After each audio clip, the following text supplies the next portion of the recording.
trabalhador com deficiência visual, né? Os problemas que ele encontra, os direitos que ele tem, e aí, para isso, nós convidamos o Dr. Marcelo para bater esse papinho com a gente, tá certo? Lembrando que a gente já teve uma live, né, com o engenheiro Marcelo, que está presente aqui. No mês que vem, nós teremos mais uma com a doutora Fátima Dotaviano, é uma médica psiquiatra, que também está presente. No outro mês, em abril, nós teremos uma live com uma nutricionista, a doutora Lília. No mês de maio ainda está pendente, e no mês de junho eu acabei de fechar com a psicóloga a doutora Cecília Vasconcelos, que é quem começou tudo isso aqui, tá certo? Bom, pessoal, com relação a hoje, como é que nós vamos fazer? O doutor Marcelo, quando ele vai receber a palavra, e daí ele vai fazer a explanação dele, e eu gostaria que ninguém interrompesse enquanto ele estivesse falando, tá certo? No final, ele vai abrir para perguntas, e aí a gente vai continuar. Pode ser que essa live caia em 60 minutos, a Luciana está controlando isso. Se ela cair, pessoal, é só entrar novamente, tá certo? Eu acredito que em 60 minutos não acaba. Na outra que nós fizemos, não acabou, ela continuou, foi eterno, diga-se de passagem, tá certo? Então, eu vou pedir para, como eu não, a Lua até imprimiu um papel A4 grande para a apresentação do doutor, mas eu não consegui ler, aqui me atrapalhou tudo. Então, eu vou pedir, hoje nós teremos, antes da Lu ler sobre o doutor, hoje a gente vai estar trabalhando a Thaís, o Cristiano e a Luciana, que serão os mediadores, são eles que vão definir quem vai, né? O pessoal, para fazer pergunta, ergue a mãozinha, clica na mãozinha, e eles decidem, e aí passam a palavra para fazer as perguntas para o doutor Marcelo. Então, Luciana, por gentileza, faça a apresentação do doutor. Boa noite a todos, em especial Marcelo Schoff, muito obrigado pela sua presença. Viu, Marcelo? Vai ser um momento muito rico, sabe que eu sou sua admiradora profissionalmente dizendo, e grande amiga também. Bom, vou apresentar aqui o Marcelo Chaim Schoff, juiz do trabalho no Tribunal Regional da 15ª Região de Campinas, mestre em Direito, professor do curso de pós-graduação da Pontífica Universidade Católica de Campinas, PUC Campinas, autor de obras jurídicas, cronista e autor de livros também nesta área. Ok, obrigado, Luciana. Bom, pessoal, então agora eu vou passar. Marcelo, muito obrigado, viu? Esse pessoal que está aqui estão sedentos por ouvir, tá certo? Então a palavra está com você. Fique à vontade. Tá ótimo. Bom, boa noite a todos. Eu agradeço demais o convite também. Meu irmão Ricardo Navarro, Luciana, várias pessoas conhecidas e queridas aí. Só para me autodescrever, sou um homem branco, de cabelos pretos e curtos. Alguns dizem que é ralo, mas eu também nego, né? Barba preta, uso óculos de grau e tenho 49 anos. Eu estou com uma camisa polo preta, tá? Falando do meu escritório com fundo aqui da minha biblioteca, que está levemente desarrumada. Bom, em primeiro lugar, é um prazer conversar com vocês aqui e tentar trazer alguma informação que seja interessante ou trocar uma ideia e poder, de alguma forma, auxiliar naquilo que é tão importante para a gente, que é o acesso a questões básicas de cidadania.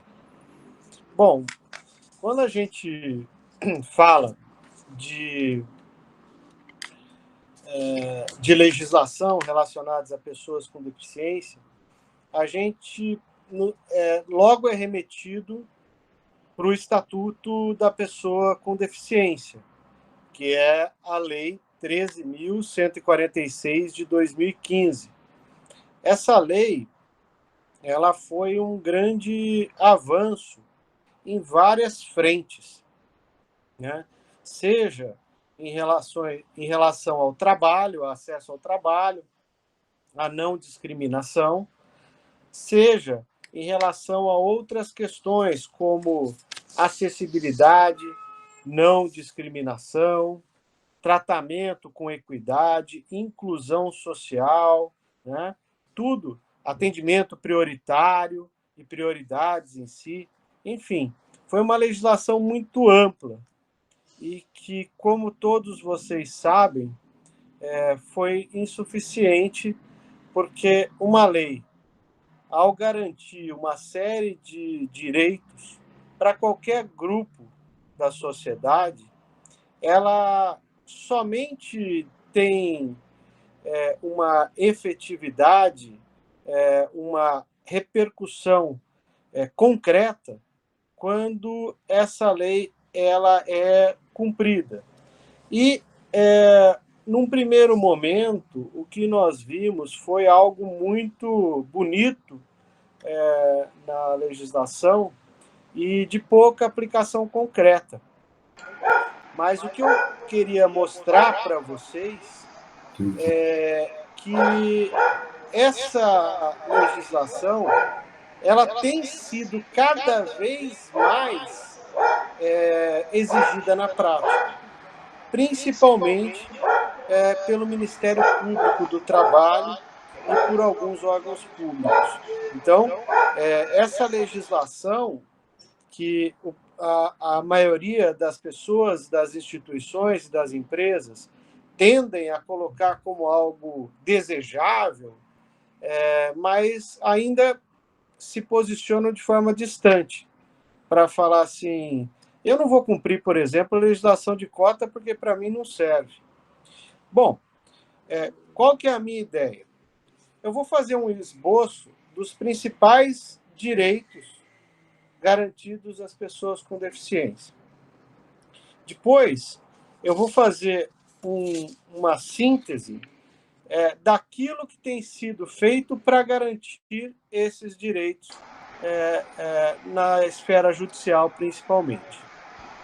Vamos lá. Essa lei, o Estatuto da Pessoa com Deficiência, ela traz toda aquilo que eu falei de benefícios relacionados à garantia da cidadania. Né?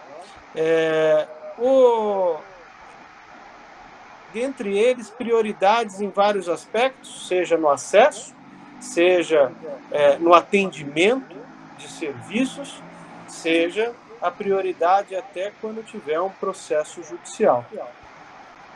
A pessoa com deficiência, ela tem direito de ter um tratamento prioritário, inclusive na parte judicial. É só essa legislação que nós temos? Não. Por exemplo, a legislação previdenciária, o INSS, garante para a pessoa com deficiência que tenha o chamado benefício de prestação continuada. O que é o benefício de prestação continuada? É para as pessoas que, em razão de alguma deficiência, não tenham condições de manter uma renda per capita, ou seja, uma renda dividida por cada pessoa da família, que a renda seja inferior a 25%. Se ele não tiver essa renda de, no mínimo, 25% do salário mínimo, considerando a divisão por pessoa dentro da família, essa pessoa tem direito a um benefício de prestação continuada, que está previsto na Lei 8.213 de 91, né, os artigos 28 e 29, na verdade, é um benefício como se fossem aqueles benefícios concedidos pelo INSS, um auxílio-doença, um auxílio-acidente. Esse é um benefício que é feito para as pessoas que não têm rendas na família que seja de 25% do salário mínimo. E o benefício equivale a um salário mínimo. Tá? Então, esse benefício é garantido para as pessoas com deficiência. Em relação ao acesso ao trabalho, vamos separar dois planos. Existe o trabalho junto a órgãos públicos, que o acesso, como vocês todos sabem, é feito por concurso. Tá? Eu, por exemplo, eu estou na magistratura do trabalho há 15 anos. Antes, eu advoguei por 10 anos. Portanto, atuava antes na área privada, né, com escritório de advocacia. E passei no Paraná. Fiquei 1 ano no Paraná e depois vim para Campinas, para o Tribunal de Campinas. Hoje em dia, a gente tem uma legislação, já desde 1990, e que foi regulamentada em 2018, que garante em todo concurso público federal, ou seja, todo concurso público da União, das autarquias federais, da administração pública direta, autárquica ou fundacional, as fundações federais também, no mínimo 5% das vagas para as pessoas com deficiência. Isso no concurso público, está na Lei 9.508 de 2018. Tá? Por quê? Aquela regulamentação que tinha em 1990, na Lei 8.112 de 90, ela falava de até 20%, mas não fixava um mínimo. Né? Então foi somente em 2018 que a legislação veio e fixou o mínimo, e isso é obrigatório de se ver em todos os concursos. Olha que situação interessante. Nós temos um caso que começou aqui no estado de São Paulo mesmo, na magistratura do trabalho, envolvendo alguém que hoje é desembargador do trabalho, lá no Tribunal Regional do Trabalho do Paraná, que é completamente cego. Completamente cego. É o doutor Ricardo Tadeu. Ele foi a primeira pessoa cega a passar num concurso para o Ministério Público do Trabalho. O Ministério Público é como se fosse o promotor, né, da área trabalhista. E depois, ele, do Ministério Público, foi indicado para o Tribunal do Trabalho, Regional do Trabalho do Paraná, como desembargador. E passou a ser o primeiro desembargador cego atuante na Justiça do Trabalho. E de forma mais recente, ele assumiu, inclusive, uma presidência de turma, isso foi divulgado, e também foi protagonista nessa conquista. Sabe o que é mais triste de se constatar? Que antes de entrar para o Ministério Público do Trabalho, no concurso que ele fez, ele passou no concurso para juiz, aqui no Tribunal Regional do Trabalho de São Paulo. Não é?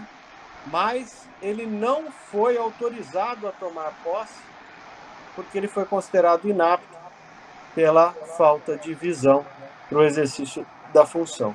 E é um caso realmente emblemático, porque foi uma pessoa que conseguiu um estudo profundo na área do direito, uma referência na área do direito em termos de conhecimento e trabalho, que conseguiu acesso a leituras, a aulas, de uma maneira muito diversa dos recursos tecnológicos de hoje. Né? Hoje a gente consegue uma leitura através de dispositivos, aplicativos e recursos eletrônicos, etc. Na época dele, nós não tínhamos essa situação, o que faz com que ele tenha, na verdade, se socorrido de muita ajuda e tenha dedicado de forma inequívoca esforços fora do comum para chegar onde ele chegou. Né? Mas, hoje em dia, a gente tem essa garantia de cotas em concursos federais. E na área privada, nas empresas em gerais, para acessar emprego? O que nós temos aqui é a famosa lei de cotas, que, na verdade, está na nossa lei de benefícios previdenciários, que é a Lei 8.213 de 91, né? E essa lei, ela, no artigo 93, ela garante para as pessoas com deficiência um acesso a depender do número de funcionários da empresa, uma tabela, de 2% a 5% das vagas totais da empresa são reservadas às pessoas com deficiência. Tá? Então, essa lei de cotas, para a gente, para nós da Justiça do Trabalho, ela é um assunto recorrente. Por quê? As empresas, como eu disse no início, elas não, como regra, elas não cumprem isso de uma maneira espontânea. É claro que há empresas cumpridoras dessa legislação, mas uma grande parte de empresas de grande porte e estrutura não fazem o cumprimento dessa legislação. E alegam as mais diversas justificativas para não fazer isso. Né? Eu vou dar um exemplo. Uma empresa que atua no aeroporto de Viracopos de Campinas ajuizou uma ação, que por coincidência caiu comigo, pedindo uma tutela de urgência, seria uma liminar, enfim, né, para não cumprir a cota. E qual que era o fundamento dessa empresa? Ela falava assim, olha, o pessoal está querendo me multar, o pessoal está ameaçando dar autuação, etc., e eu não tenho como cumprir a cota. Mas por que você não tem como cumprir a cota? Porque eu trabalho no ambiente do aeroporto, na sua maioria é em ambiente perigoso, né? Que seria considerado de periculosidade segundo a nossa legislação. O curioso é que eu já vinha recebendo há alguns anos ações dessa mesma empresa de vários empregados pedindo exatamente o adicional de insalubridade que eles não pagavam, né? Que eles brigavam até o final para não pagar. E nós já temos hoje posicionamentos na legislação que colocam que a existência de trabalhos, de ocupações na empresa incompatíveis com alguma deficiência, isso não é motivo para você não cumprir a cota. Só para citar exemplos do que nós já verificamos aqui. Né? O Ministério Público do Trabalho aqui de São Paulo entrou com uma ação contra o Burger King. Por quê? Não cumprimento da cota de pessoas com deficiência. O que foi alegado para o Burger King? Olha, a gente tem trabalho aqui, os nossos atendentes, eles são multitarefas. E isso seria incompatível com o cumprimento das cotas. E, além disso, o trabalho no restaurante teria uma certa exposição a riscos. Tá? Isso não foi aceito, essa justificativa não foi aceita pela Justiça, e a empresa foi condenada em uma ação civil pública, não só a cumprir a cota sob pena de multa, mas também a pagar uma indenização por danos morais coletivos. O que é uma indenização por danos morais coletivos? É devolver para a sociedade um prejuízo social que foi causado pela empresa. Porque quando você não cumpre uma legislação como essa, você não sabe quem você está prejudicando.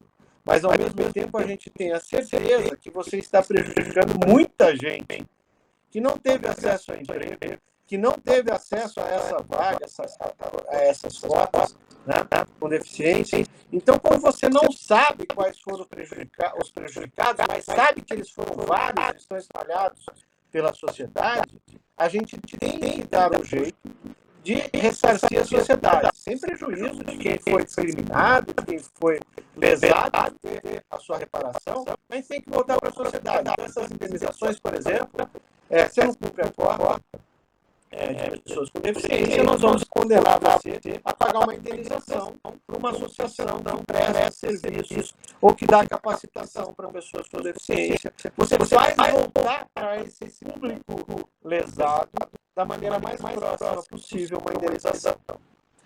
O que a gente tem também, de uma maneira recorrente, isso é importante colocar, é que a pessoa com deficiência que está trabalhando na cota, ele já está na empresa, ele não tem estabilidade.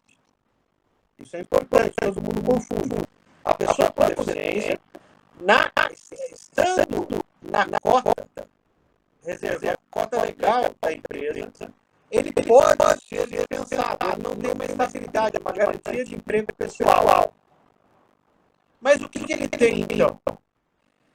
Existe, na verdade, uma proteção da classe, das pessoas com deficiências em geral, e a legislação fala que uma pessoa pode ser dispensada, se estiver na cota, desde que a empresa contrate outra pessoa com deficiência para trabalhar no lugar. Ou seja, não pode, não se trata de uma garantia em razão das características do trabalhador, mas trata-se de uma garantia daquela vaga. Tanto que nós recebemos uma certa frequência ações trabalhistas de empregados que estavam na cota, foram dispensados e pedem a reintegração. Pedem a reintegração. E normalmente isso é concedido quando você prova que a empresa dispensou o funcionário e não contratou a pessoa na mesma condição de deficiência. Tá? Também, nesse contexto, a gente tem uma grande quantidade de ações relacionadas à discriminação. Por quê? A questão da discriminação, além de estar lá não querer a cota, ela às vezes é feita de forma direta e não de forma institucional. Nesses casos, também a discriminação ela é coibida com a legislação dos danos morais e ela é também coibida nos casos de dispensa discriminatória, independente com a cota, por reintegração ao trabalho, também por reintegração ao trabalho. Nesses casos, sempre a gente trabalha muito com o Ministério Público do Trabalho, porque ele consegue, o judiciário recebe uma demanda e julga. Ele não provoca, ele não atua de ofício, só quando é provocado. O Ministério Público do Trabalho ou não. Quando a gente vê numa empresa, eu recebi uma ação de determinada empresa em que há uma política institucionalizada de discriminação. O que eu faço? Eu só julgo. Me resta julgar aquele caso. Mas verificando que outras pessoas foram atingidas, eu oficio, mando ofício, comunico o Ministério Público para Civil, provaram aqui que essa empresa fez com esse cidadão e faz com outros. Então, nós precisamos de uma medida de ordem coletiva.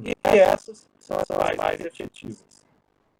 Uma coisa interessante também que eu sempre escuto nas mesas de audiência por parte das empresas que não cumprem a cota é a ideia de que não acha profissional no mercado que esteja disposto a cumprir. Isso é uma reclamação recorrente, né? De que, apesar de vagas existentes, eles não conseguem recrutar. E alguns justificam até que não conseguem recrutar porque a pessoa com deficiência, em alguns casos, já recebe um benefício previdenciário e, a partir do momento em que for inserido no emprego, não terá esse benefício, por isso há um receio relacionado ao trabalho. O Ministério Público ele tem rebatido isso constantemente, inclusive tem atuado com convênio com várias instituições. Então, quando você tem instituições de pessoas com deficiência que tem o desejo de inserir seus membros ou dar o caminho de inserção no mercado de trabalho. Uma das coisas interessantes e viáveis é o contato com o Ministério Público do Trabalho para fazer convênio. O Ministério Público do Trabalho não faz só ações, ele faz também o que a gente chama de inquérito civil e termo de ajustamento de conduta. O que é isso? É chamar as empresas para fazer acordo. Inúmeras empresas firmam o tal do termo de ajustamento de conduta, o TAC. O que é isso? Eles falam assim, olha, eu não cumpri mesmo, mas eu posso cumprir a cota num prazo, por exemplo, de 1 ano, com a contratação escalonada? Aí fixa multa e tudo mais. E quando isso acontece, ela pede auxílio para onde recrutar aqueles trabalhadores. Tá? Nós temos também uma legislação que garante que o Fundo de Garantia por Tempo de Serviço, que vocês sabem que hoje ele pode ser sacado em aniversário, em várias outras hipóteses, né? Normalmente era só quando era mandado sem justa causa, ou quando ia comprar uma casa própria, mas ele também tem uma autorização para se levantar o saldo do Fundo de Garantia, que fica na conta vinculada da Caixa Econômica Federal, para comprar uma órtese e uma prótese. Isso também está autorizado na legislação. Tá? As ações que nós temos, aqui ajuizadas, elas não são somente para a garantia da cota, né? Elas também têm outras ações, não necessariamente na Justiça do Trabalho, mas normalmente através do Ministério Público Estadual, Ministério Público de cada estado, por exemplo, garantindo acessibilidade, né? Garantindo acessibilidade. Por exemplo, o Ministério Público do Rio de Janeiro entrou, tudo isso está disponível em notícias na internet, tá? O Ministério Público, ele é um órgão que divulga muito as suas ações. E então, o Ministério Público do Rio de Janeiro, ele entrou com uma ação contra um município e também contra o estado do Rio de Janeiro para garantir a acessibilidade aos terminais rodoviários.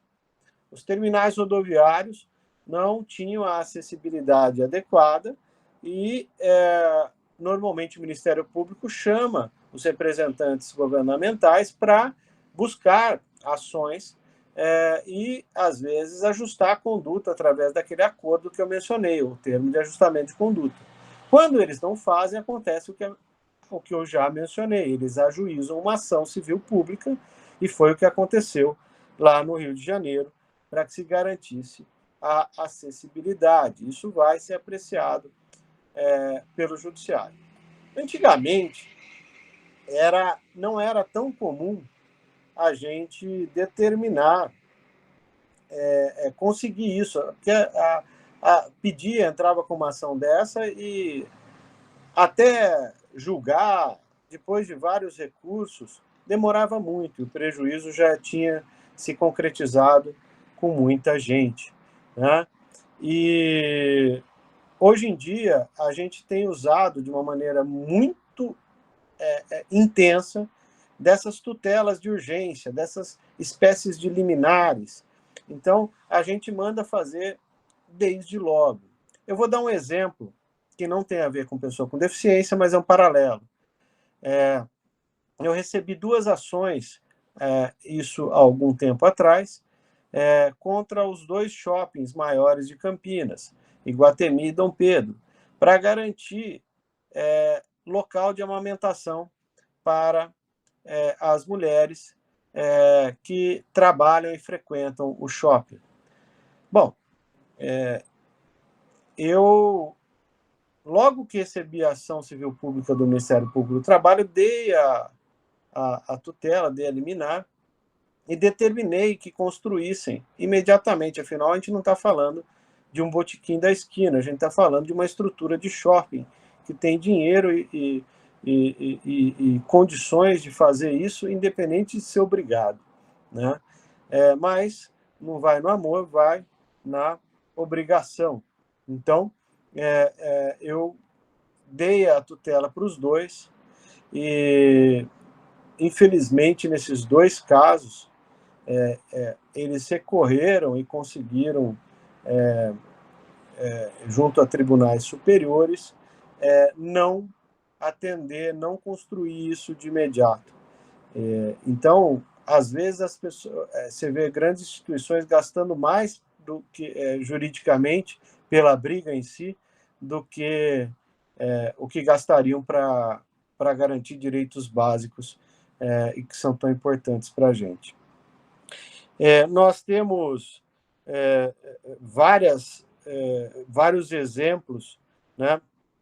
Também, por exemplo, em Santa Catarina, o Ministério Público ajuizou uma ação civil pública para que as escolas municipais e estaduais, portanto, entrou contra o município de São Cristóvão e contra o estado de Sergipe, para criação de cargos permanentes e profissionais de apoio escolar, envolvendo cuidadores, mediadores, tradutores, intérpretes e instrutores de Libra, né? Então, o Ministério Público ele também interpreta a acessibilidade do Estatuto da Pessoa com Deficiência não como algo desejável e programático, mas como uma exigência concreta, como algo passível de ser cobrado das autoridades públicas, né? E então pediu que se fixasse de imediato. Essas ações, naturalmente, elas têm esse curso demorado e têm resistência de poderes públicos, enfrentam arguições das mais diversas, como limitações orçamentárias, estruturais e tudo mais, mas são importantes. Eu não vou me alongar muito, mas até para poder que todos participem, questionem para quem quiser e tudo mais, e a gente possa interagir de uma maneira mais próxima com quem quiser se manifestar. Mas olha que situação interessante. Isso também foi julgado por mim aqui em Campinas. A empresa Ford, né, aquela montadora de veículos, ela, durante vários anos, mais de década, contratou para o seu campo de provas, era uma região ali perto de Tatuí, não lembro a cidade, mas a ação foi julgada em Tatuí originariamente, depois, por uma questão jurídica de competência, veio parar na minha mão em Campinas, porque é a sede do tribunal.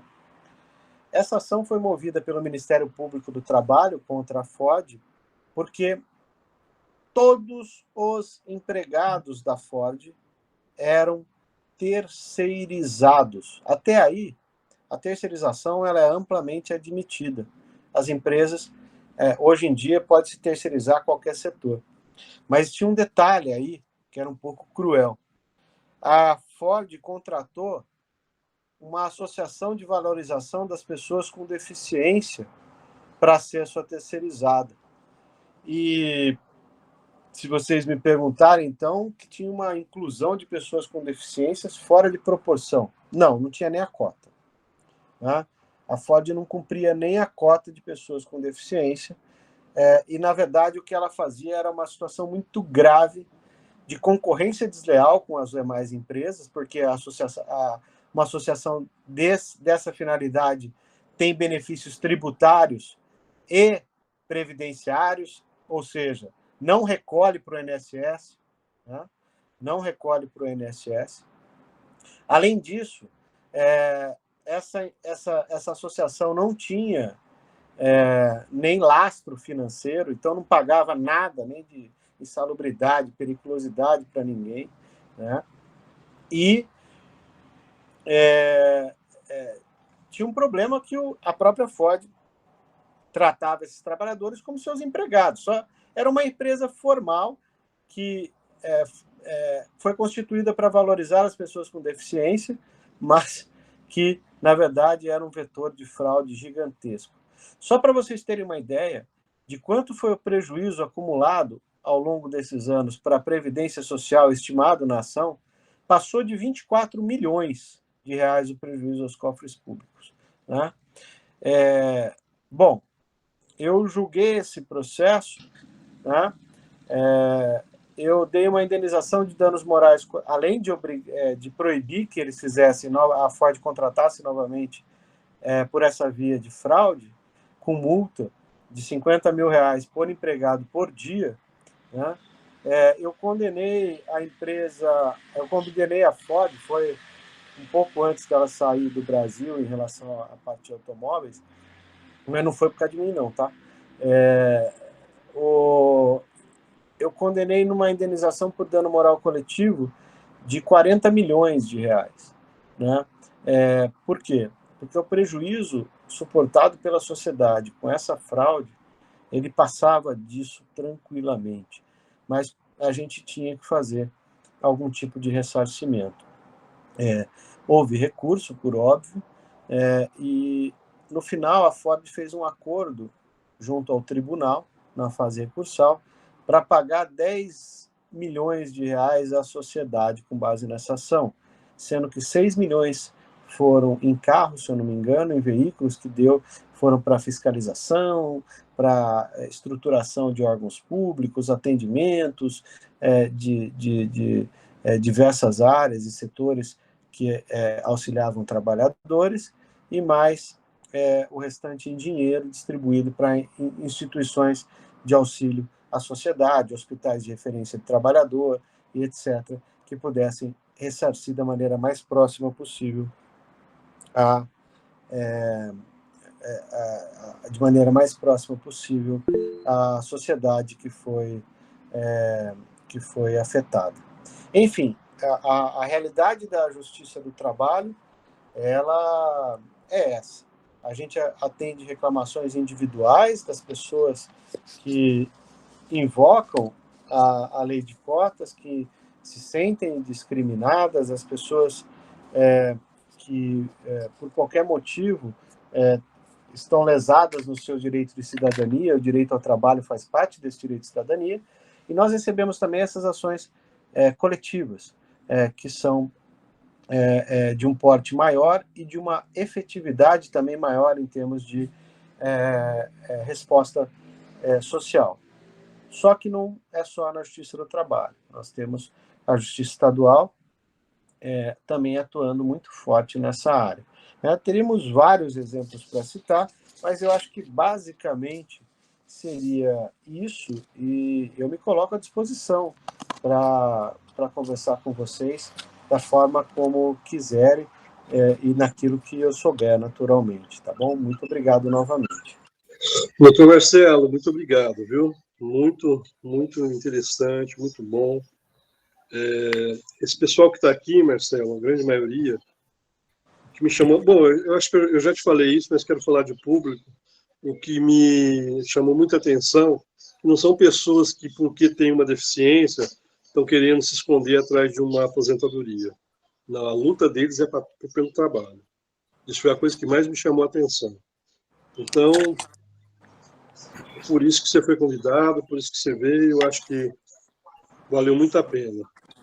Bom, agora os mediadores, Luciana, Thaís e Cristiano, por favor, o pessoal que levantar a mão, aí vocês passam a palavra agora. Doutor okay? Marcelo, perdão, Ricardo. Doutor Marcelo, é muito prazer em conhecê-lo. Quem está falando é o Cristiano.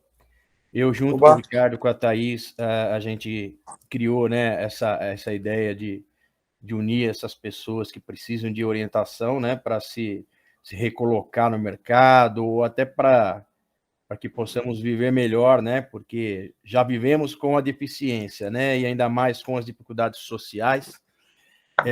Eu vou abrir aqui para a caixinha aqui de dúvidas, né, mas eu gostaria de abrir isso fazendo uma colocação e abrindo também já com a primeira dúvida que eu tenho. Infelizmente, nós temos aí, a régua não é a mesma, né, em todos os lugares. eu vou até explicar para poder chegar até na questão da dúvida que eu tenho. Muitas vezes o senhor comentou que as empresas alegam não ter aí condições por um motivo ou outro. O que eu percebi, eu nunca trabalhei como deficiente, né? Eu sempre trabalhei como uma pessoa sem deficiência, apesar de ter a deficiência, porque a minha deficiência ela é degenerativa, né? Então eu fui piorando, até o momento que eu tive que sair da empresa e fiquei aí praticamente 5 anos sem trabalhar, né? E o que eu percebi na questão de vagas, quando você tenta se recolocar, e eu não sei se isso é proposital ou não, mas eu vou dar um exemplo. Eu sou comprador de carreira. E aí, se você acha uma vaga de comprador, aquele comprador ele precisa falar inglês, francês, espanhol, russo, precisa ter mestrado, doutorado e assim por diante. Então, eu percebo que existe uma excessiva exigência de qualificação, talvez para que você realmente não se enquadre e isso seja justificado, né? Então, essa é uma das coisas que eu notei que eu acredito que pode ser muito usado. Infelizmente, são poucas as empresas que fazem isso de coração, né? Eu tive a oportunidade de conhecer o Serasa e lá a impressão que eu tenho é que a cota é para pessoas que não têm deficiência. Eles dão prioridade para os deficientes, é impressionante. Mas, infelizmente, não são todos assim. E por que eu falei da régua, né? Muitas vezes, para você arrumar um trabalho, você é deficiente, ou você não enxerga o suficiente para fazer aquela função. Porém, quando eu tenho o direito de comprar um carro como PCD, eu acredito que muitos aqui devem estar passando por essa dificuldade, e eu agora também estou. Eu fiz uma compra de um veículo em 2020, como PCD, por direito. Eu tenho hoje cerca de 10% a 15% de visão só. Obviamente que eu não seria o condutor, mas isso me dá o direito de ter a minha esposa como condutora. Então, eu fiz lá todo o processo, né, e consegui, tranquilo. A minha pergunta é, depois de 2 anos, eu sou obrigado a ficar 4 anos com o carro para poder comercializar ele de novo. Com 2 anos de direito que eu tive de PCD, a lei mudou no meio do caminho e eu passei a ter que pagar o IPVA proporcional, né? A minha pergunta é, isso é possível? Porque quando você faz uma compra de algo, aquilo que você comprou tem um custo de manutenção, tá? Então, quando eu comprei um carro, eu não comprei o carro somente por ele ter o desconto no imposto do veículo, mas sim por eu não ter que pagar o IPVA. E aí, num determinado momento, no meio do caminho, se muda a lei colocando que eu tenho que pagar o IPVA. Obviamente que ele ainda não é no total. Então, quando eu fiz a compra do veículo, eu calculei, bom, desta forma eu tenho condições de comprar. Só que a partir do momento que ele muda a regra no meio do caminho, e eu não pido detalhe, eu não posso vender o carro antes de 4 anos. Então, vamos supor que eu não tivesse condições de pagar o IPVA que me foi colocado depois de 2 anos. E, ao mesmo tempo, eu fico preso, não podendo vender o veículo por mais 2 anos. Então, isso é possível? Isso é legal que aconteça, doutor? Bom, primeiro que aí tem várias possibilidades, né? A legislação tributária ela pode ser mudada. Se a gente, no geral, ela tem um critério, um limite, só que é o que a gente chama de anterioridade, ela não pode ser mudada para o mesmo ano. Então, de uma maneira geral, pode mudar a legislação tributária, sim, e todo mundo está sujeito a ela. Só que a situação que foi perguntada aí pelo Cristiano é diferente, né, Cristiano? Tem toda uma ideia de perspectiva, tanto de ficar com o carro, de ter que ficar com o carro, quanto a mudança na regra protetiva, né? Normalmente, você poderia falar em direito adquirido para aquela pessoa que já comprou o veículo, só que essa regra de direito adquirido ela não costuma ser aceita no aspecto tributário. Mas eu acho que essa questão ainda, para mim, não é a minha área, tá? Não é a questão que eu acompanhe para ver, mas eu acho que essas questões elas têm que ser analisadas com base em princípios, inclusive do direito internacional.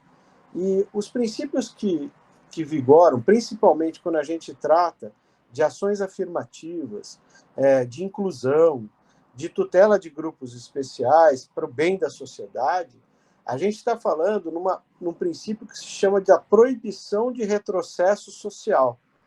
Então, quando eu acho que essa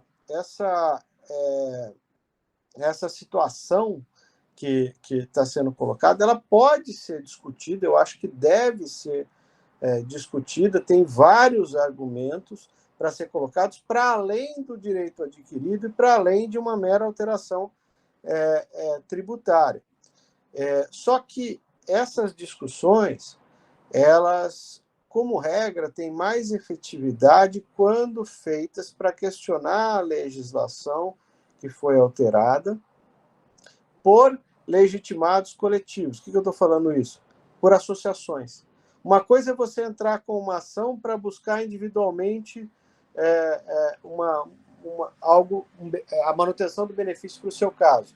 Outra coisa muito diferente é uma associação que tem uma representatividade mais ampla, reunir argumentos, porque, primeiro que uma associação ela vai ter condições de ter uma estrutura jurídica mais adequada para o ajuizamento de uma ação, em termos de custo, uma série de coisas, e vai ter o acesso a recursos jurídicos, inclusive algumas ações específicas, que individualmente você não teria.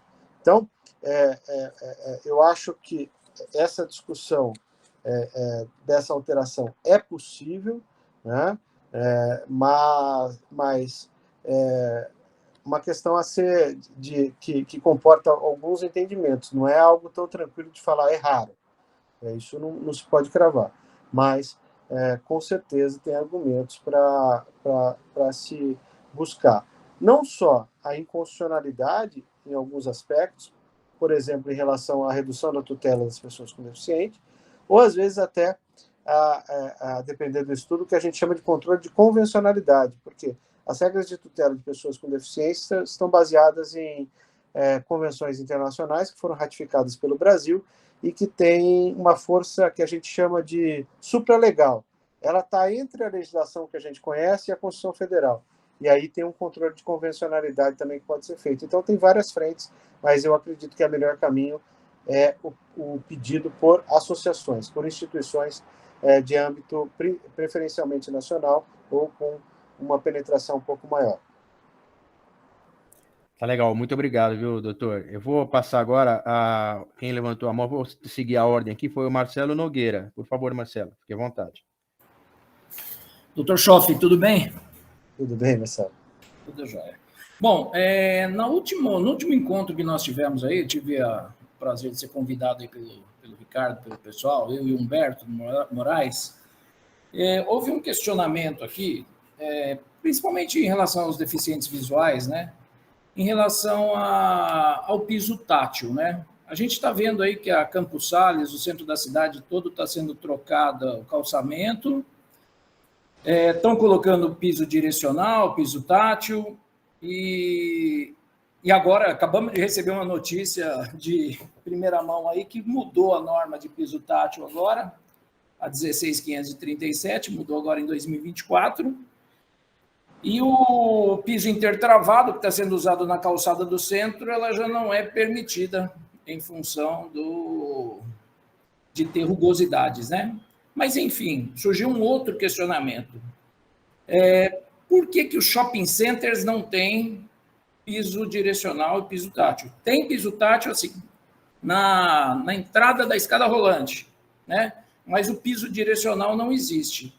E uma dúvida que o pessoal ficou foi justamente essa, né? E acho que você acabou de tocar num ponto aqui importante, dessa questão de você tentar individualmente cobrar de alguém e saber os meios com que se cobre para que isso seja solucionado, né? Então, assim, a gente vê algumas cidades com iniciativas de em regiões centrais ter uma calçada acessível, com rebaixos, com pisos direcionais, pisos táteis, mas nos bairros, na prática, o que acontece é que cada proprietário cuida da sua calçada e não vai fazer com que isso seja uma coisa, vamos dizer assim, uniformizada, né? Teria que ser uma ação, talvez, da própria prefeitura em relação a isso. Mas acho que a pergunta, com esse contexto todo, é assim, que caminhos, né, tomar para poder cobrar de um shopping center, por exemplo, que tenha essa questão aí de acessibilidade. Legal. Bom, eu acho que é importante que vocês saibam que o Ministério Público, tanto do Trabalho quanto o Ministério Público Estadual, ele aceita denúncias, inclusive online, pelos próprios sites. Se você entrar no Google e digitar lá Ministério Público do Estado de São Paulo, Ministério Público do Trabalho de Campinas, vai ser direcionado para lá e você vai ter um campo para fazer denúncias, inclusive juntar documentos, e se tiver desconfortável, você pode, inclusive, assinalar o anonimato para que não seja reconhecido. Esse é um caminho muito importante, porque o Ministério Público, de fato, analisa essas denúncias. Se precisar, chama para colher mais provas, chama os entes envolvidos, seja um shopping, seja um município, seja um secretário, para prestar esclarecimentos. Então, o Ministério Público ele tem uma interlocução, ele não age só naquilo que ele entende devido. É claro que ele faz um filtro, mas ele recebe essa notificação, tanto de juízes que encaminham ofícios para falar, vi isso individualmente, coloque, como denúncias de feitos da população e dos diversos órgãos, né? É o que eu disse. Essas questões, principalmente em meio ambiente, né? Nós estamos falando em meio ambiente não só de trabalho, mas meio ambiente em geral. E nessa questão de meio ambiente, existe o que a gente chama de princípio da prevenção e princípio da precaução, né? Algumas questões atreladas à acessibilidade, elas também têm muita coisa de segurança, tem muita coisa relacionada à integridade física. E, portanto, nesses aspectos, pelo princípio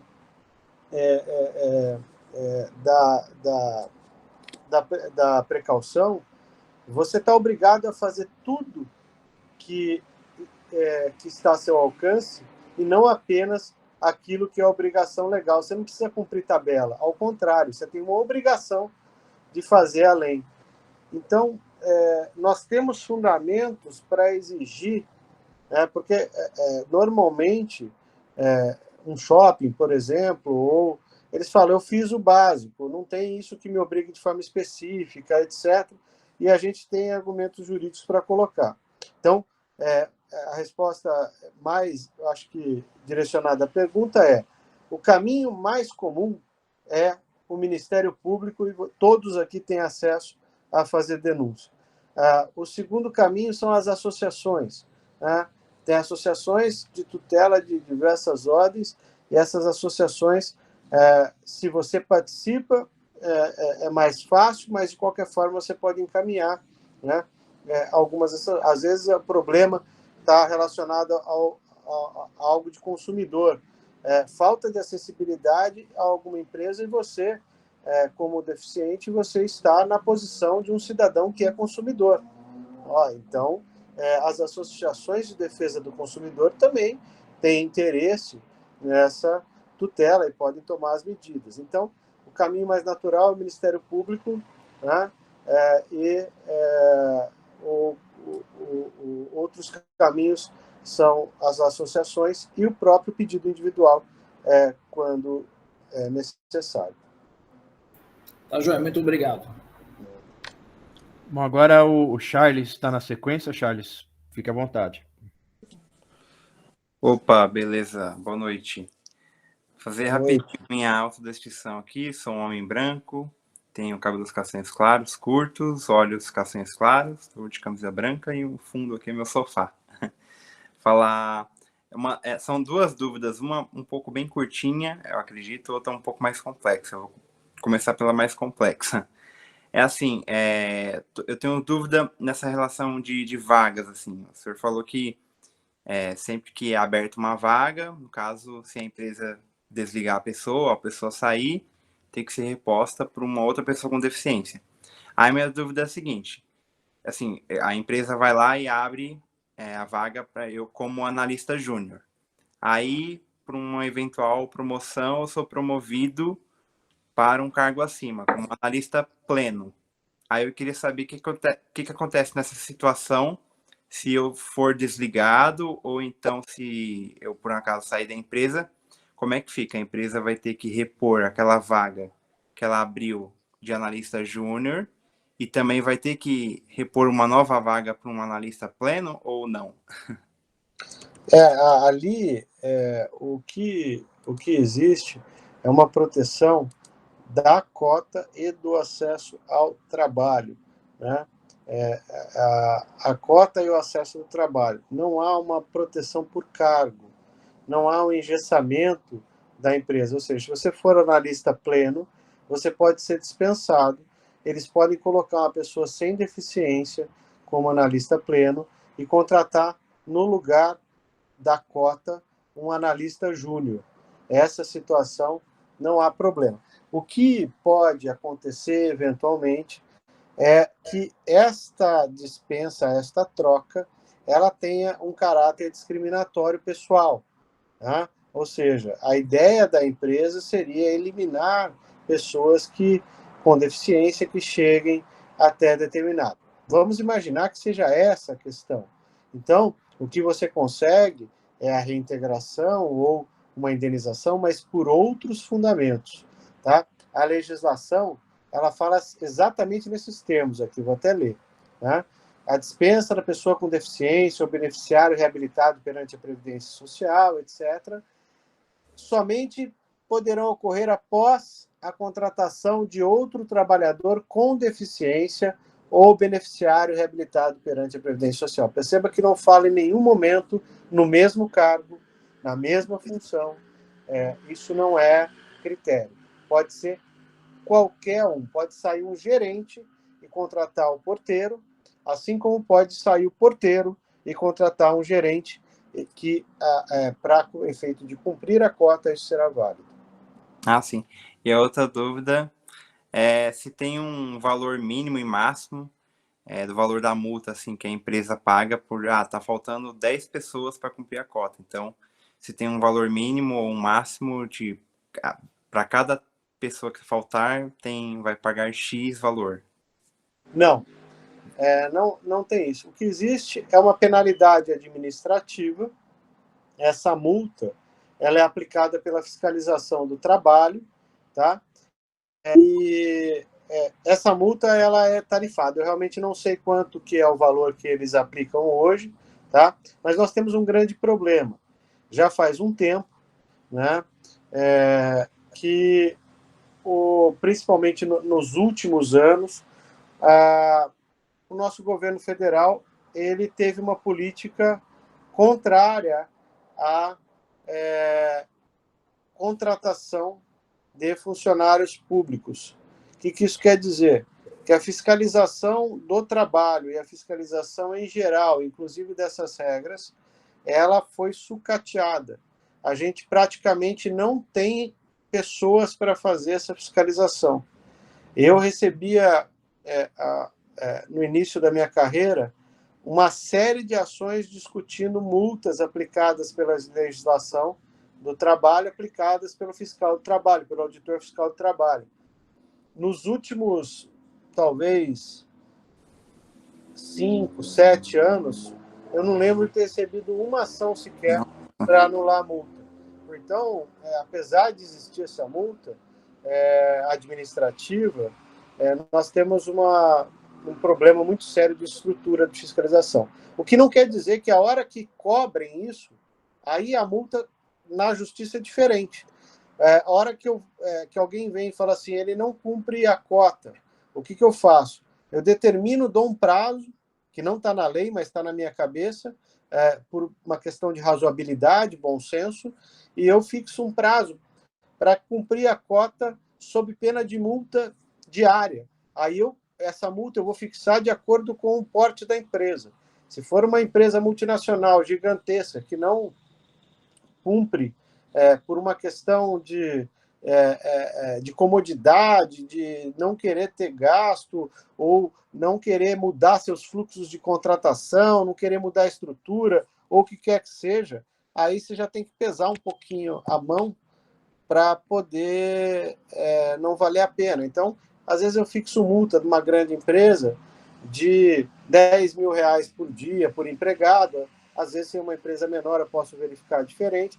Tem que ser um valor que movimente a pessoa a não achar tão gostoso assim de cumprir a regra. Né? E o melhor motivador não é nem a decisão judicial, é o medo do bolso esvaziar. Né?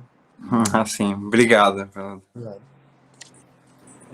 Doutor, agora quem está na fila aqui para perguntar é Rafaela Navarro. Olá, boa noite. Boa noite. Eu vou pedir licença, né, por não ser uma pessoa com deficiência, e eu trouxe uma questão da parte educacional. Minha autodescrição: eu sou mulher, a minha pele é parda, eu tenho cabelo comprido, cacheado e preto. Eu estou usando óculos, tenho 20 anos, estou no meu quarto em frente a uma parede clara. Agora, tendo algum tempo de experiência com sala de aula, tanto como auxiliar pedagógica, como professora mesmo de história, desde o Fundamental 1 até o ensino médio, eu pude me deparar com diversas crianças que possuíam inúmeros tipos de deficiências, tanto físicas como cognitivas. E uma coisa que eu observei e que levei em debate nas aulas de pedagogia é a forma com que é negligenciado essas questões dentro do espaço educacional, principalmente em instituições privadas. Em escolas particulares, eu não vejo nenhuma coordenação ou direção proporcionar para alunos com deficiência, principalmente deficiência física, pessoas que podem auxiliá-los, seja fonos para alunos surdos, ou intérprete de Libras, ou conteúdo em braille. Pelo contrário, eu vejo esses alunos sendo colocados em situação marginalizada. Alunos com deficiência visual são colocados nas primeiras carteiras e têm que possuir o mesmo tipo de método pedagógico, ou seja, tem que escrever mesmo sem enxergar. Os conteúdos, na maioria das vezes, são baseados em leitura, principalmente na minha área de ciências humanas, e eu não vejo como organizar essa situação, como preservar o direito desses alunos. Em instituições públicas, eu trabalhei numa escola estadual e fazendo parte do PIBID, e conversando com outros professores e outros colegas da graduação que também dão aula de história, eles relatam que nas instituições públicas, escolas municipais e estaduais, os alunos com deficiência, eles têm direito, e isso é exigido, e a escola fornece uma pessoa para acompanhá-la durante as aulas. Então, eu tive 5 alunas surdas, por exemplo, 3 eram do terceiro do médio e 2 eram do primeiro. Toda a aula que eu dava, eu tinha uma intérprete de Libras quando eu não conseguia comunicar a elas em Libras, porque a gente também tem aula, então eu sei um pouco de Libras. Mas a gente não tem aula de Braille e a gente não tem orientação para lidar com alunos com deficiência cognitiva. E eu vejo que a forma com que os nossos chefes, seja eles diretores ou coordenadores, lidam com isso é bem excludente.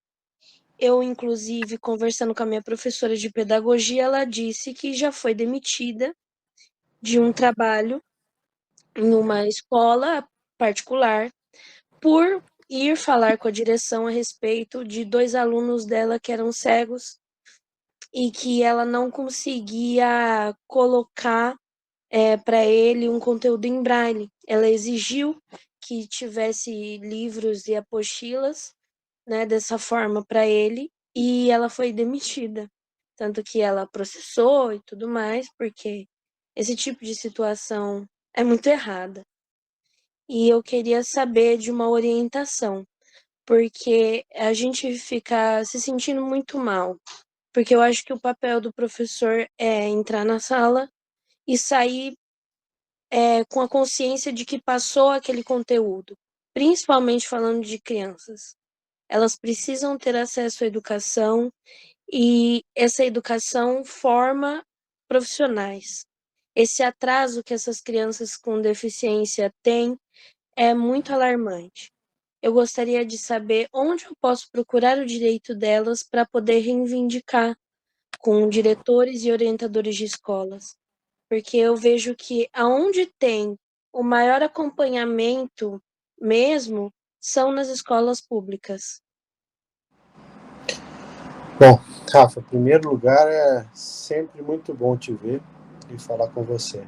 Tá? Parabéns pela sua atuação aí no magistério. Né? Olha, quando a gente tem essa situação, eu também me deparei com isso em sala de aula. E me deparei principalmente com uma falta de capacidade minha, além de uma falta de capacidade estrutural em razão de enfrentar o novo. Né? E no final eu tive que, assim como vários professores, fazer aprender na prática, né? Nós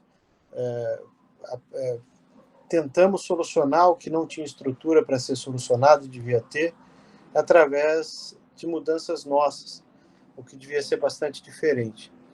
Eu acho que a gente tem que separar a sua pergunta em 2 aspectos. Primeiro, na área pública. Na área pública, como eu já disse, o Ministério Público tem agido e entrado com ação para garantir as cotas e concursos públicos, mas nem todas as cidades e nem todos os estados, em sua rede de ensino, fizeram isso, porque depende de orçamento, depende de aprovação de legislação, né? E também depende de iniciativa política. Então, quanto mais se pressiona, por ação principalmente, pelo Ministério Público estadual, mais se consegue. Eu acho que por isso que a gente tem uma resposta mais rápida, porque na parte pública sempre tem uma iniciativa federal que leva a isso e sempre tem uma pressão mais forte pela legislação nessas ações. O nosso grande problema, eu vejo, é na área privada.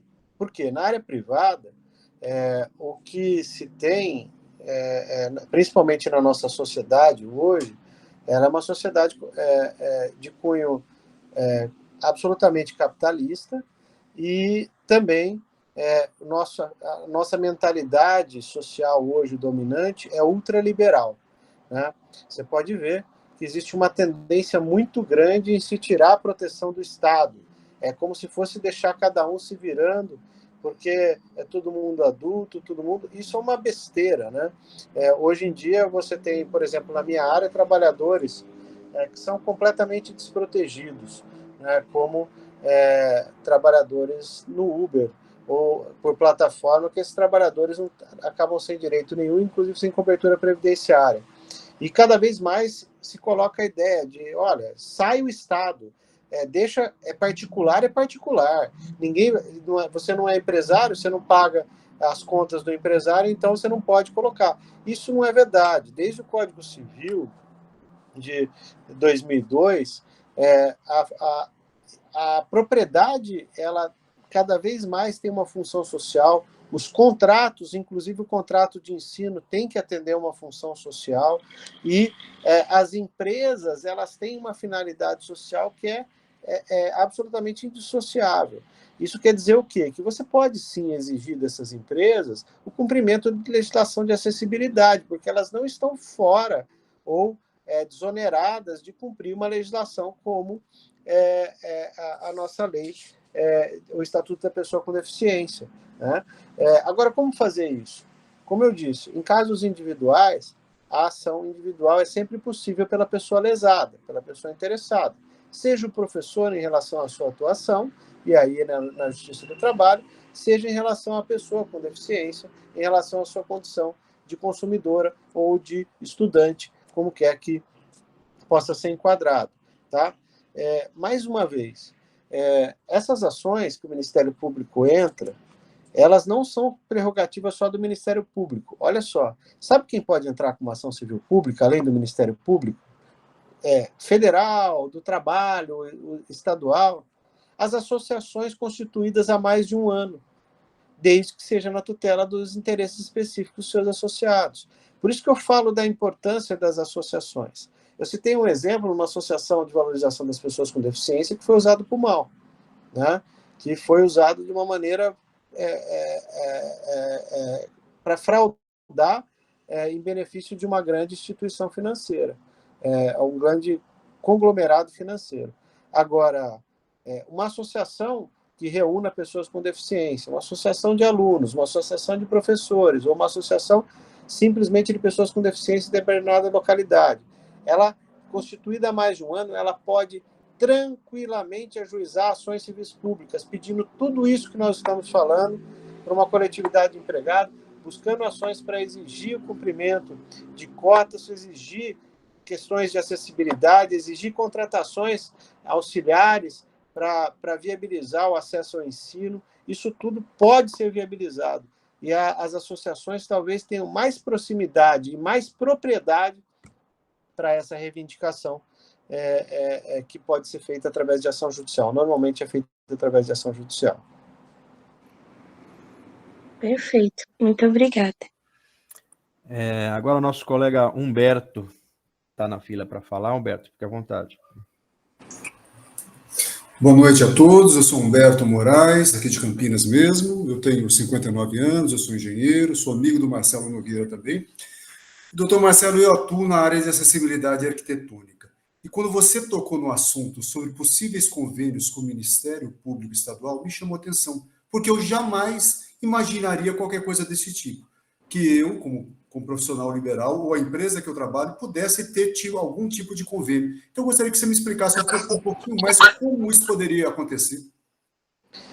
O convênio que eu digo, e no exemplo foi com o Ministério Público do Trabalho, né? O Ministério Público do Trabalho é aquele que cobra das empresas o cumprimento das cotas, né? Ele que vai cobrar o cumprimento das cotas das várias empresas. Ele faz um convênio no sentido de auxílio mútuo. Tá? O que isso quer dizer? Ele tem projetos de empresas, instituições, etc., que capacitam pessoas com deficiência ou fazem o canal de comunicação das pessoas com deficiência para aquelas que têm as vagas a serem preenchidas. E ali no Ministério Público é a coincidência desses dois mundos, né? Porque lá eles cobram as empresas e as empresas já vêm para eles normalmente com essa justificativa. Não sabemos onde contratar, a gente anunciou e ninguém vem, etc. Aí o Ministério Público já começou a trabalhar nessa segunda linha, que de ter acesso e um convênio mesmo, ou seja, conversar com pessoas. Quando precisar, eu posso indicar empresas para vocês, para que façam contato, para que vocês encaminhem, e isso acaba viabilizando de um lado e de outro, né? Tanto o acesso à vaga quanto o cumprimento da cota. Né? Isso normalmente se faz por uma conversa, né? um acesso ao Ministério Público do Trabalho. Por exemplo, tem muita gente que quer trabalhar, mas a gente não acha esse acesso. Nesse ponto, eu me disponho até, se houver essa necessidade, de conversar com os amigos do Ministério Público do Trabalho para verificar, para colocar em contato, para disponibilizar isso, para que viabilize, saber como que funciona nas minúcias. Eu não pertenço ao Ministério Público do Trabalho, né, mas converso bastante, tenho muitos amigos também, inclusive de docência, que são do Ministério Público, e isso pode ser viabilizado tranquilamente, né? Não se trata de nada contratual, de falar, olha, sempre eu indico, mas trata-se de um convênio de auxílio, um convênio de cooperação institucional. É mais ou menos nesse sentido. Muito, muito bem, obrigado, viu? Marcelo, agora tem o Márcio, né, Márcio? Pode ficar à vontade. Boa noite a todos, meu nome é Márcio, estou falando aqui de Mirassol. Doutor, eu gostaria de... a gente está falando sobre trabalho, né, de cotas, essas coisas. Como funciona? Por exemplo, a empresa ela tem que contratar X pessoas com deficiência. Aí existem vários tipos de deficiências. Ela separa essas deficiências e contrata X, ou ela pode contratar quem ela quer? Olha só para ter uma ideia, essa cota está no artigo 93 dessa lei previdenciária 8.213.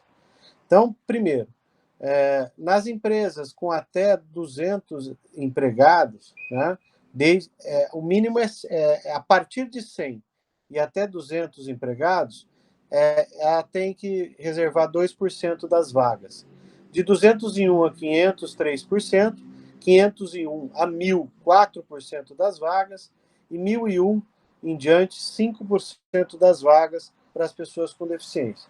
Não se tratam só de pessoas com deficiência.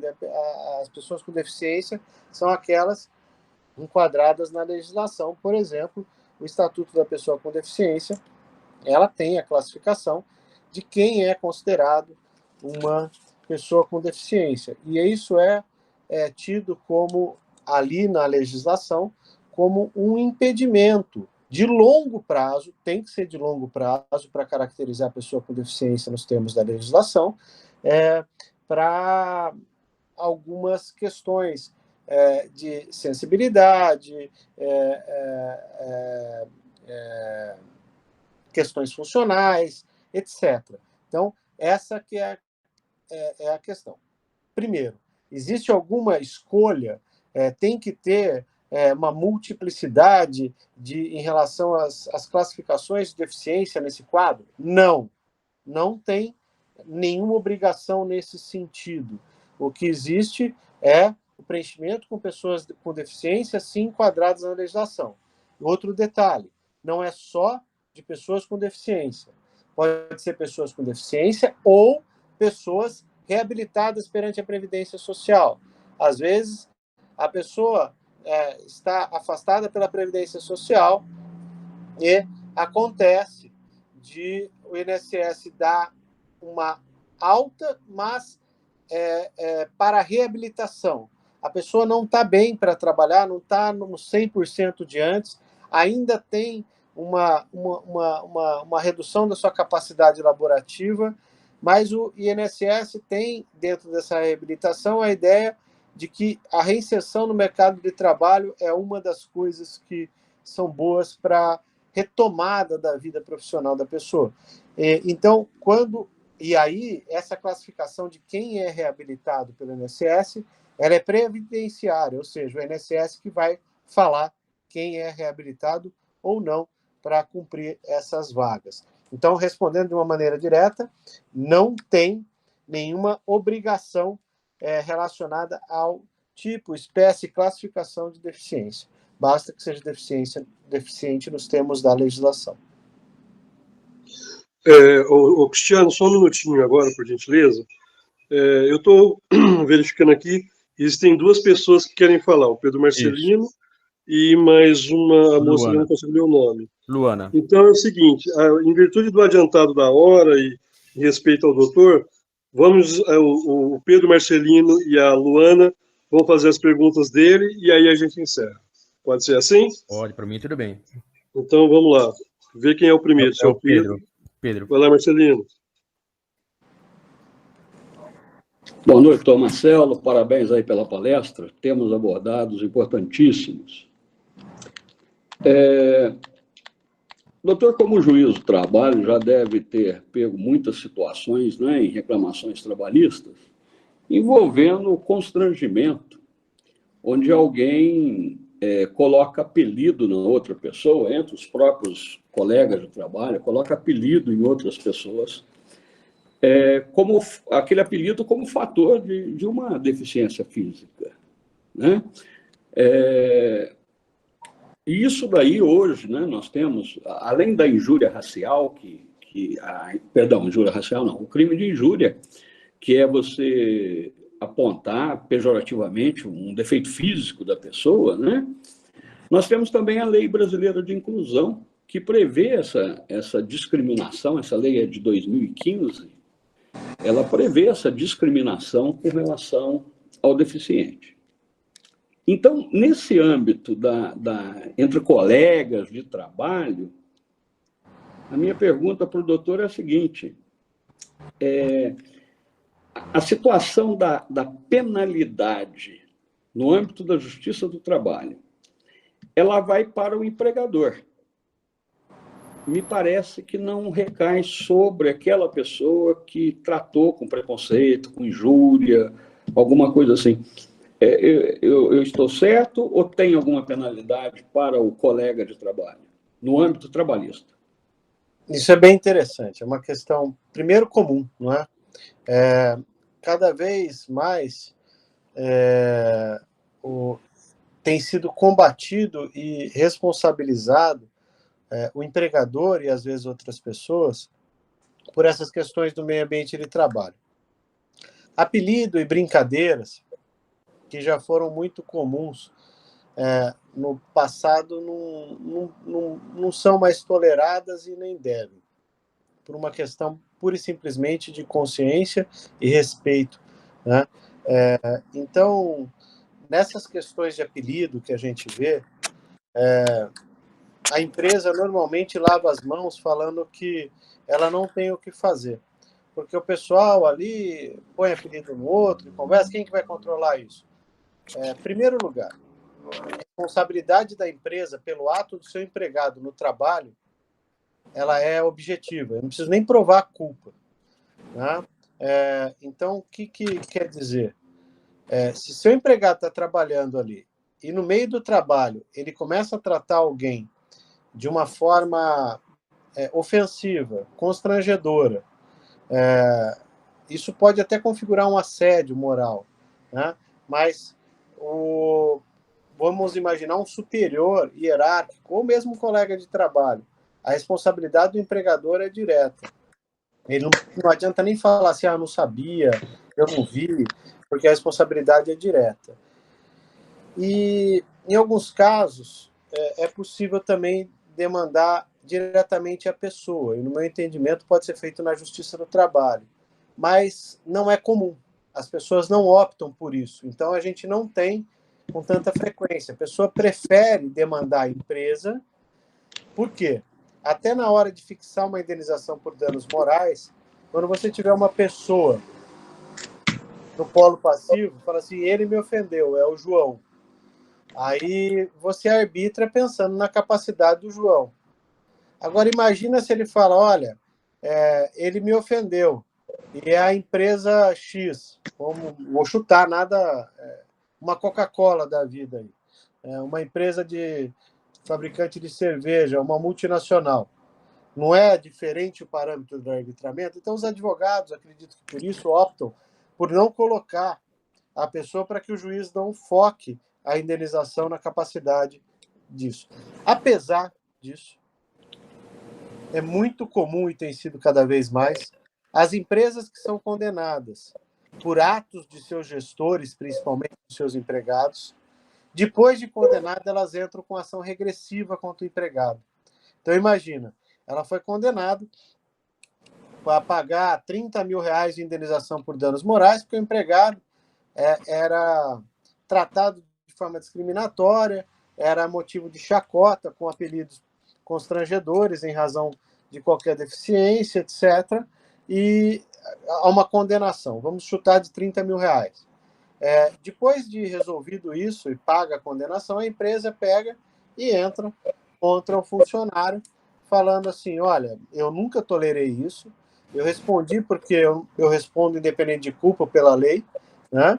Mas você me causou esse prejuízo por uma coisa que você abusou, agiu de forma ilícita, diante também de mim, que sou empregador. E, portanto, entra com uma ação regressiva e pode ser condenado em ação regressiva a ressarcir o empregador sobre isso. Muito obrigado, tá? E para finalizar agora, Luana, fique à vontade, Luana. Boa noite, senhoras e senhores. Parabéns, primeiramente, para a todos vocês, né, os organizadores desse evento. Achei muito bacana. Eu sou a Luana, sou discente do curso de Direito da Universidade Federal de Lavras e eu queria levantar aqui duas questões. A primeira questão é a seguinte: a gente tem, de um lado, empresas que reclamam que elas não conseguem contratar pessoas com deficiência, né, nas suas vagas disponibilizadas. E, de outro lado, nós temos inúmeras pessoas com deficiência que querem ser contratadas e dizem não conseguir trabalho na condição de pessoa com deficiência. E aí, pegando o gancho um pouquinho do que um colega tinha falado aí, em relação se a empresa seleciona o tipo de deficiência ou não, o que eu percebo que acontece? As pessoas que têm deficiências leves estão no mercado de trabalho alocadas, né? E as pessoas que têm deficiência grave, normalmente elas têm uma dificuldade muito grande de ser inserida no mercado de trabalho. Ao seu ver, a legislação, ela precisa ser mudada, de repente seguir aí mais ou menos o que o INSS trabalha, né? Que é deficiência grave, moderada ou leve, ou não, porque eu percebo que existe, né, por mais que a gente tenha a legislação que classifica o que é deficiência, mas, por exemplo, com a pessoa monocular sendo considerada, né, pela legislação uma pessoa com deficiência e ser um direito dela, as pessoas que têm deficiência, perda total, por exemplo, da visão, uma pessoa cega, ela acaba não conseguindo competir em pé de igualdade com aquela pessoa. Aí são duas questões, né? A primeira, o porquê que você acha que está acontecendo isso, de ter, de um lado, as empresas, né, querendo contratar e não ter pessoas, e de outras pessoas dizendo que quer trabalhar, mas não conseguem ser contratadas. E a outra questão, então, seria esse ponto, se você acha que a legislação ela deveria ser revista, né, para que todas as pessoas com deficiência conseguissem ter oportunidade, porque hoje a gente vê que quem está fora do mercado, na sua grande maioria, são pessoas com deficiência grave. Certo. Bom, obrigado pela pergunta. Eu entendo que, de um certo modo, essa justificativa de que as empresas não localizam empregados com deficiência para cumprir a sua cota legal, ela é, num primeiro momento, em grande parte, um comodismo. O resultado de um esforço pífio, de uma acomodação, de um esforço mínimo para a contratação. Tanto que, a hora que essas empresas se veem chamadas pelo Ministério Público do Trabalho para fazer uma negociação, elas, na maioria, buscam fazer um termo de ajustamento de conduta e se comprometem a regularizar progressivamente essas vagas e, no mais das vezes, conseguem. Então, eu entendo que uma grande parte das empresas que não localizam, elas ficam um pouco, desculpa a expressão, de boa na lagoa, esperando ver se alguém pressiona, se alguém ameaça, se alguém multa. Se ninguém fala nada, continua do mesmo jeito e de vez em quando publica alguma coisa para ver se aparece alguém, e aí fica igual publicação de abandono de emprego no jornal que ninguém lê. Só serve para deixar a pessoa que tem o nome lá no jornal nervoso, porque ninguém vai ler aquele negócio. É uma praxe que é sem serventia. De outro lado, eu vejo que existe uma falta de comunicação, porque, de um certo modo, para aquelas queixas das empresas de que não acham as vagas, e isso vários alunos meus, principalmente os de pós-graduação, que atuam em empresas, falam, e são pessoas em empresas sérias, né? Eu acredito que o problema está mais na comunicação, na divulgação das associações relacionadas às pessoas com deficiência, aquelas associações que poderiam fazer esse tipo de convênio que eu mencionei, ou de divulgar de uma maneira mais ampla, de fazer, por exemplo, convênios com sindicatos patronais, com instituições do comércio, instituições financeiras. Há muita gente que está gerindo ou com participação política em questões de empresas, associações de supermercados, associações de hospitais, né? Nós temos vários entes que estas associações que têm a possibilidade ou têm esse propósito de conseguir vagas de trabalho para pessoas com deficiência, elas também poderiam ter iniciativas mais ousadas, né? Poderiam buscar o foco certo, não só o Ministério Público do Trabalho, mas também atores da sociedade civil. Então, eu acho que tem esses dois problemas. O primeiro é um sossego muito grande de empresas, né, uma acomodação muito grande, e, num segundo momento, uma falta de comunicação adequada ou com os destinatários adequados para dar essa viabilidade, essa visibilidade na oferta de candidatos às vagas. A segunda pergunta em relação à legislação, se ela tem que mudar ou não. Eu acho que a mudança de uma legislação nesse ponto, ela dependeria de um estudo um pouco mais amplo, inclusive com a participação de várias representações de pessoas com deficiência e das empresas, para saber se há esse interesse em fazer uma segmentação. Tudo que você já pega numa cota e burocratiza, segmenta, talvez você dificulte mais o cumprimento da cota do que viabilize o acesso de pessoas com deficiência grave.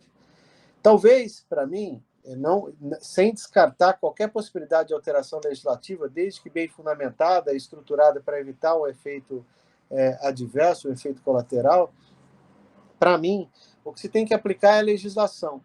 Porque se é verdade que as pessoas com deficiência grave não têm acesso às cotas ou não são contratadas em pé da igualdade, em que pese eu não tenha uma obrigação de contratar para a cota funcionários com esta ou com aquela deficiência, com este ou aquele grau de deficiência, grave ou leve, por mais que eu não tenha essa obrigação, se tem uma coisa que existe na nossa legislação, uma proibição de discriminação.